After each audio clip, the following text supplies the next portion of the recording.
తాకట్లో ఉన్న మీ బంగారాన్ని విడిపించి ఆ రోజు ఆన్లైన్ రేటుకి కొంటాం. Sharma gold company. అధినేతపై ఈగ వాలిన అర నిమిషం ఆగడు. ఆగ మేఘాలపై మీడియా ముందు వాలిపోయి చెడుగుడు ఆడుతాడు. నాయకుడిని ఒక్క మాట అంటే 100 మాటలతో సమాధానమిస్తాడు. కానీ కొన్ని రోజులకు మైక్ బంద్ కావాల్సిందే. నో సౌండ్ అంటోంది అధిష్టానం. కాస్త పక్కన ఉండు అంటూ ఆదేశాలు జారీ చేసింది. కిరణ్ రాయల్ విషయంలో జనసేన కీలక నిర్ణయం తీసుకుంది.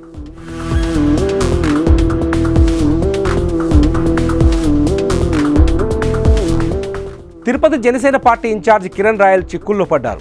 బెదిరించి మోసం చేసి అన్ని విధాలుగా వాడుకొని ₹1 కోటి పైగా డబ్బు కాజేశారని లక్ష్మి అనే మహిళ ఆయనపై చేస్తున్న ఆరోపణలు రాష్ట్ర రాజకీయాల్లో దుమారం రేపాయి.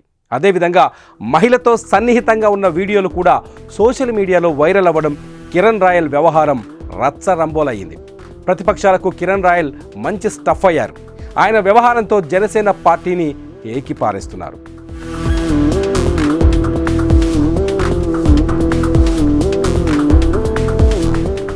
ఈ వ్యవహారం హాట్ టాపిక్గా మారడంతో జనసేన అధిష్టానం చర్యలు చేపట్టింది. పార్టీ కార్యక్రమాలకు కిరణ్ రాయల్ను దూరంగా ఉంచుతూ ఆదేశాలు జారీ చేసింది. కిరణ్ రాయల్పై వస్తున్న ఆరోపణలపై క్షుణ్ణమైన పరిశీలన జరపాలని జనసేన అధినేత పవన్ కళ్యాణ్ పార్టీ కాన్ఫ్లిక్ట్ కమిటీని ఆదేశించారు.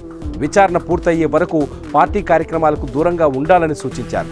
తనపై వస్తున్న ఆరోపణలపై కిరణ్ రాయల్ స్పందించి క్లారిటీ ఇచ్చినా ఇదంతా ప్రతిపక్షాలు ఆడిస్తున్న డ్రామా అని వివరించే ప్రయత్నం చేసినా పార్టీ చర్యల నుంచి మాత్రం ఆయన తప్పించుకోలేకపోయారు. పార్టీ నిర్ణయంతో ఆయన కొంతకాలం జనసేనకు దూరం కావాల్సిందే.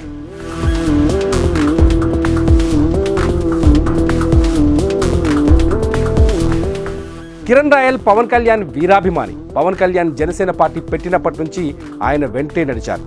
తిరుపతిలో జనసేన పార్టీకి అన్నీ తానే నిర్వహిస్తున్నారు. గత ఎన్నికల్లో తిరుపతి సీటు జనసేన పార్టీకి కేటాయించడం ఖాయమైనప్పుడు అభ్యర్థిగా ఆయన పేరే వినిపించింది. అయితే చివరి నిమిషంలో వైసీపీలో ఎమ్మెల్యేగా ఉన్న ఆరణి శ్రీనివాసులు జనసేనలో చేరడంతో ఆయనకు తిరుపతి టికెట్ ఖరారు చేశారు. పోటీ చేసి భారీ మెజార్టీతో ఆరణి విజయం సాధించారు. టికెట్ రాకపోయినా జనసేన పార్టీ కోసం కిరణ్ రాయల్ పనిచేస్తున్నారు. జనసేన పార్టీని ఉద్దేశించి కానీ పవన్ కళ్యాణ్పై కానీ ఎవరైనా విమర్శలు చేస్తే వారికి స్ట్రాంగ్ కౌంటర్ ఇచ్చే జనసేన నాయకుల్లో కిరణ్ రాయల్ కూడా ఒకరు.